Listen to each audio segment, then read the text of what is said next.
हमार जान। थोड़ा भैया ऊपर वाला हल्का सा और उठा लीजिए। हमार जान सुनर बाड़ी चांद से,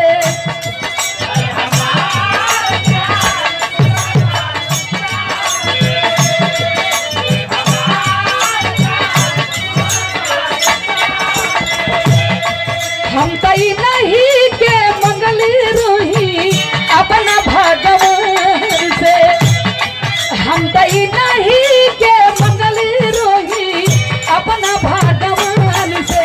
हमार जान सुनर बाड़ी चांद से,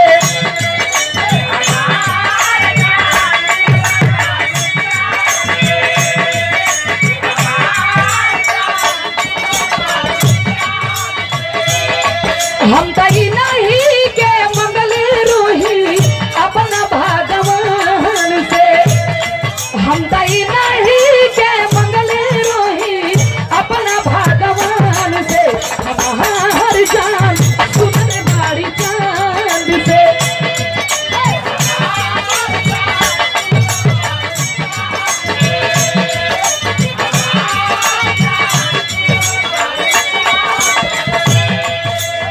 और ये बड़े भैया मीरा रोड से सुभाष यादव जी की ओर से 2001 रुपया पुरस्कार बच्चा सिंह, और ये माननीय बच्चा सिंह जी जिनका ये कार्यक्रम में अहम भूमिका रहा। बड़े भैया आपकी ओर से ये 501 रुपया पुरस्कार चरणों में वंश भैया लोगों के प्रणाम दो। कोनो लड़का कोनो लड़की में बड़ा प्रेम हो, संजोग से वो लड़का जो सोचले रहा लोग मन वाली ना भई, तब कहे जियो जियो बहादुर। ओहो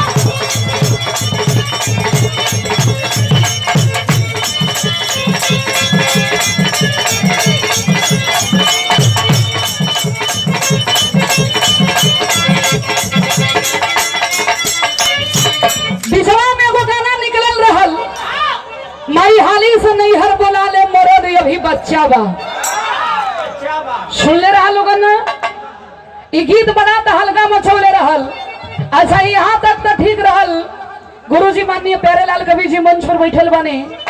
कवि जी के जहाँ तक लेखनी फिल्म में जाला तो कवि जी के लेखनी में साफ गीत रहेला, लेकिन कुछ भोजपुरी में ऐसा गीत बा कि जो गीत के ना हम कलाकार मंच के माध्यम से कह सकीला ना गा सकीला, लेकिन हमारे बिरहा समाज में बहुत सभ्यता है।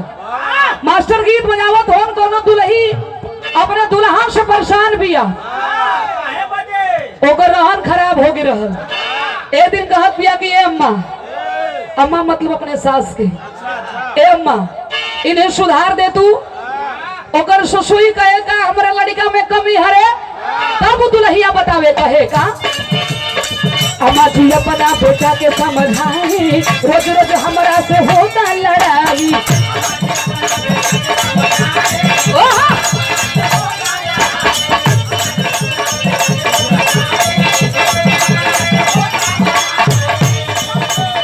अम्मा जी अपना बेटा के समझाई, रोज रोज हमरा से होता लड़ाई। बताओ थे दुल्हिया नीको बात कहाला पर, नीको बात कहाला पर कोना धागे रूस जाता। नीको बात कहाला पर कोना धागे रूस जाता। बबुआ का पी बुढ़वा फतरे पी के सूत जाता। बबुआ का पी बुढ़वा फतरे पी के सूत।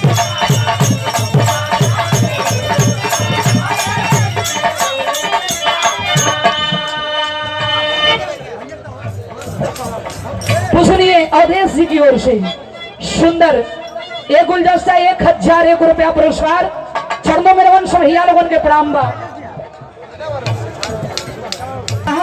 रोज रोज हमारा से होता लड़ाई।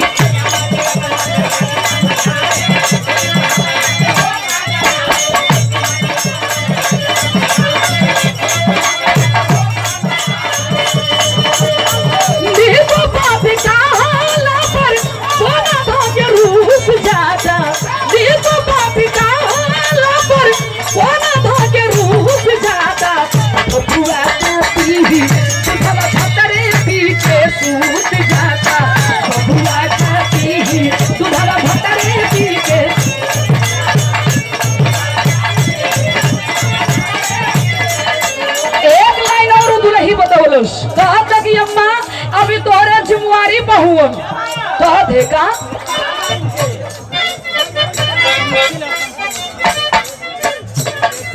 और ये माननीय विजय सिंह जी की ओर से ये 4000 रुपया पुरस्कार देके हौसला बढ़ाया गया। जोरदार ताली बजा के आप लोगों ने स्वागत कर दिया। जौनपुर के धरती से चरणों में वंश भैया लोगों के प्रणाम बा। बतावत है का अम्मा जी पूछ जाई बतिया के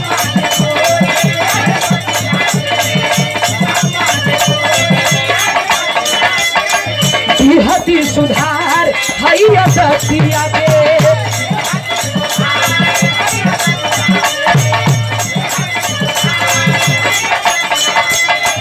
नन्हकारो बेला आधी रतिया के ना जाने मरलस कौन मतिया के नन्हकारो बेला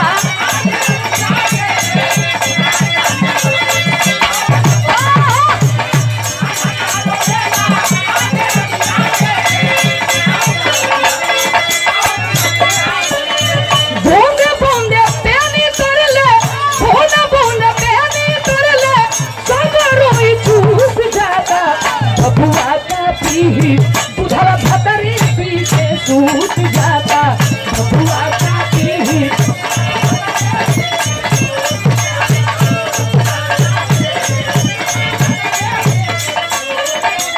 अरविंद ए जानू लगता किसी ये नहीं दे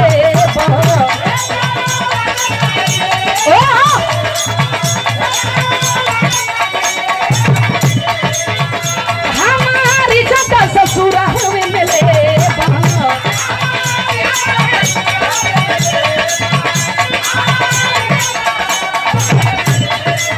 ए जानू लगता किसी नहीं दे हमारी जता ससुरा में मिले नासा चढ़ल बाटे तोहरा कपार को नासा चढ़ल बाटे तोहरा कपार को काहे कर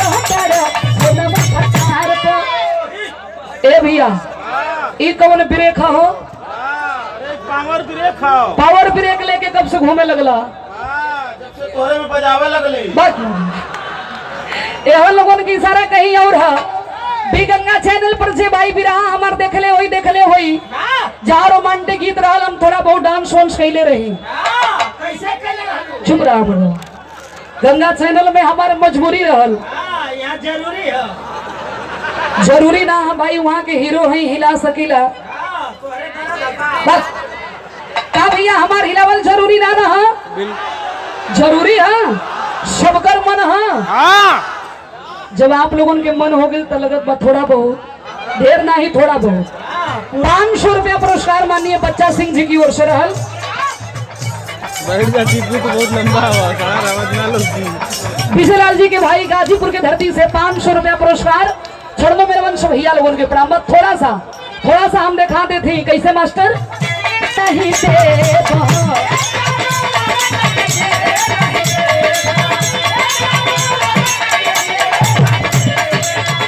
हमारी जता ससुर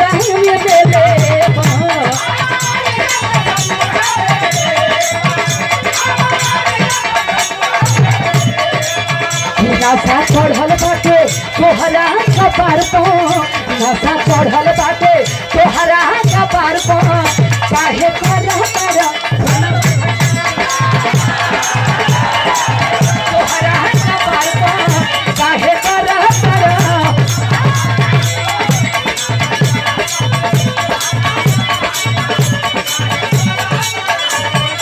क्षमा करेंगे थोड़ा सा पहुंचाने में हमारे गार्जियन पूजनीय सुरेंद्र यादव जी की ओर से जो बिरहा के बहुत बड़े ठेकेदार हैं और ये हमारे लिए इनाम नहीं आपका आशीर्वाद है 501 रुपया गाजीपुर के धरती से। कोनो लड़का कोनो लड़की में बड़ा प्रेम हो संजोग से वो लड़का जो सोचले रहा ओकर मन वाली ना भई तब कहे का कहे जानी कहनी हो जानी कहनी हो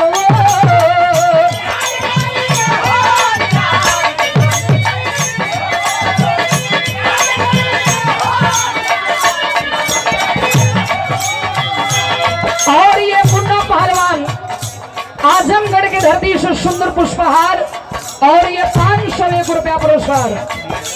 चरणों में नमन सब भैया लोगन के प्रणाम बा। कैसे जानी कहनी ये हो जानी कहनी हो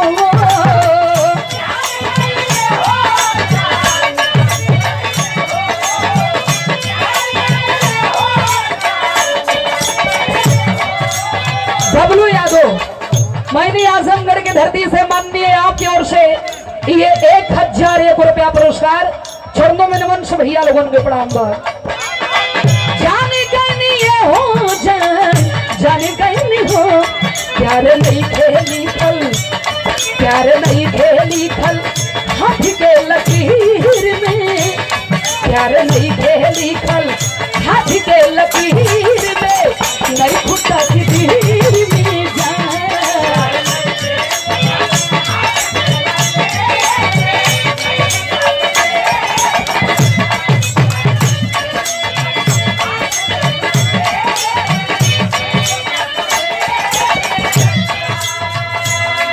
और ये राम प्रताप पांडे जी की ओर से ये 4000 रुपया पुरस्कार देके हौसला बढ़ाया गया। एक बार जोरदार ताली बजा के आप लोगों ने स्वागत कर दी। चरणों में नमन सब भैया लोगों के प्रणाम बा।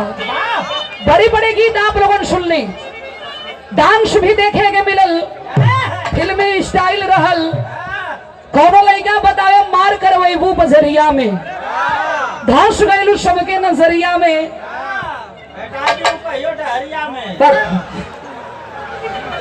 बड़ा बढ़िया गीत रहल। तनी मास्टर कुछ हो जाला बा। क्या बात है।